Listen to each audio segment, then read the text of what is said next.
Hello everyone, আসসালামু আলাইকুম। আপনারা সবাই কেমন আছেন? আশা করি ভালোই আছেন। আপনাদের দোয়ায় আমরাও ভালো আছি। এই তো অনেকদিন যাবৎ আমি আমার ভিডিওগুলা ছাড়া হয় না ঠিক মতো করে। আর মানে কি বলুম, নানান সমস্যার কারণে আমি ভিডিওগুলো ছাড়তে পারিনি। তো এগুলো আমি গ্রামের বাড়িতে গেছিলাম। আর গ্রামের বাড়িতে যেয়ে এগুলো কিন্তু অনেকদিন আগের ভিডিও। আমি এগুলোকে এক এক করে এখন ছাড়বো, এগুলো আপনারা সবাই দেখবেন। আর এটা তো গ্রামের বাড়ি, যে কি আর বলবো, যে পালা হাঁস আমার আম্মুর। তো আমরা গেছি, পরে আমার হাজবেন্ডের অনেক হাঁসের মাংস পছন্দ। তো যার কারণে আমার হাজবেন্ড একটা হাঁস ধরলো, ধরে এখন বলতেছে, বাচ্চারা তো সবাই অনেক খুশি। আর হাঁসটারে তাড়াতাড়ি করে জব করে দিল, আর জব করে আমরা হাতে হাতে পরিষ্কার করে নিলাম। হাঁসের মাংস মাংস খেতে কিন্তু অনেক মজা, আর এটা কিন্তু পরিষ্কার করতে অনেক কষ্ট।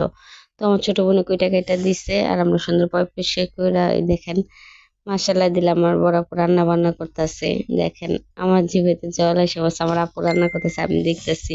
তো আমরা আমরা বোনেরা কিন্তু অনেক মিল, আমরা চার বোন একসাথে হইলে কিন্তু অনেক আনন্দ করি। তো হাঁসের মাংসটা কিন্তু অনেক সুন্দর করে আমার বড় আপু রান্না করতেছে। আমি কিন্তু বলছিলাম যে আমি আগে হাঁসের মাংস খেতাম না, কিন্তু এখন তো আমি হাঁসের মাংস খাই। অলরেডি আমাদের হাঁসের মাংস কিন্তু দেখেন মশলা দিলে এত সুন্দর হয়েছিল, আর কি চুলার রান্না কিন্তু বললে না বললেই নয়। তো হাঁসের মাংসটা আমাদের রান্না হয়ে গেছে কমপ্লিট। এখন আমার আম্মু বলতেছে যে হাঁসের মাংস দিয়ে তোমরা কি খাবা। তো আমার বড় আপু, আমার হাজবেন্ড, আমরা সবাই বলতেছি যে আমরা ভুনা খিচুড়ি খাবো। তো এইদিকে দেখেন, একসাথে গ্রামের বাড়িতে কিন্তু সবাই গেলে কিন্তু একটা আনন্দ হয় অনেক। আর ছেলে মেয়ের পরীক্ষা শেষ, সবাই ভাবলাম আমার বাড়ির কাজের জন্য অনেকদিন ধরে গ্রামের বাড়িতে যাওয়া হয় না। মনটা অনেক মানে বাবা মার গ্রামের মনটা অনেক ছুটেছিল। তো সব কাজ মানে সেরা আমরা দেশে গেছি 2-3 দিনের জন্য। যার কারণে যাওয়ার পরবর্তীতে একদিন আপনাদের সাথে শেয়ার করলাম, পিঠা বানাইছে। আবার পরের দিন সকালবেলা এই তো হাঁসের মাংস, তারপরে ভুনা খিচুড়ি। আমরা কিন্তু গেলে অনেক মজা করি সব ভাই বোনেরা মিলে। আর যা আমার আম্মু রান্না করে, আমরা চার বোনে আমরা সবাই মিলেমিশে আনন্দ করে খাই।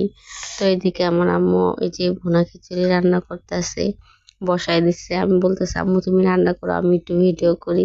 যেহেতু আমি এত মজা করে রান্না করতে পারি না, আমার আম্মু আমার বড় আপু কিন্তু অনেক মজা করে সবকিছু রান্না করে।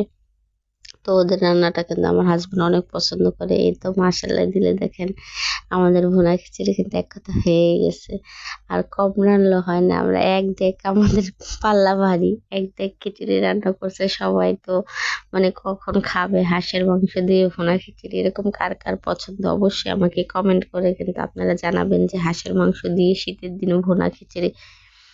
তো মাশাআল্লাহ দিলেই দেখেন কত সুন্দর হয়েছে আজকের খিচুড়িটা। আর এই যে হাঁসের মাংস যে রান্না করছে, ওটাও কিন্তু আমরা নিয়ে আলাদা খাইছি। তো আমাদের এই তো আজকে আমাদের খিচুড়িটা কিন্তু অনেক সুন্দর হয়েছে, সবাই আমরা বাইরে বসে বসে খাইতেছি।